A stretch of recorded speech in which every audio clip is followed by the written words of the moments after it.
আজকে ঘুম থেকে উঠতে অনেক দেরি হয়ে গেছে। আর মানে বাসায় থাকলে হচ্ছে কি এরকম ঘুম থেকে উঠতে অনেক দেরি হয়ে যায় আমার মাঝে, মাঝে। যে অভ্যাসটা খুবই খারাপ। যাই হোক, হাত ঘুম থেকে উঠলাম মনে হয় প্রায় ১টার দিকে। এবার হাত মুখ ধুতে আসলাম। আর এই ফেস ওয়াশটা আমি কারেন্টলি ইউজ করতেছি। কারেন্টলি না, মানে অনেকদিনই হলো ইউজ করতেছি। শেষের পথে ফেস ওয়াশটা আর এই সানস্ক্রিনটা ইউজ করতেছি।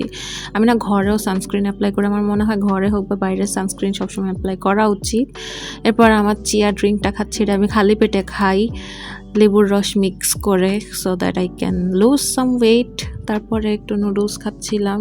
এটাই আমার ব্রেকফাস্ট ছিল সকালের, কারণ মোহাম্মদপুরে গ্যাস থাকে না। সো গ্যাস না থাকার কারণে আসলে আমাদের প্রায় সময় ইনস্ট্যান্ট নুডলস দিয়ে ব্রেকফাস্টটা কভার আপ করতে হয়।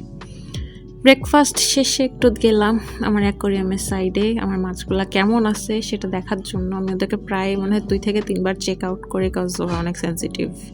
এবার ফ্রিজে মিষ্টিটা দেখলাম, এত ভালো লাগে আমার এই মিষ্টিটা, মেবি মালাই চপ নাকি। এবার একটু পড়তে বসলাম, কারণ আগামীকাল এক্সাম আর আমি পরীক্ষার আগের রাতের যোদ্ধা, তো আমি আগের রাতেই পড়তে বসলাম।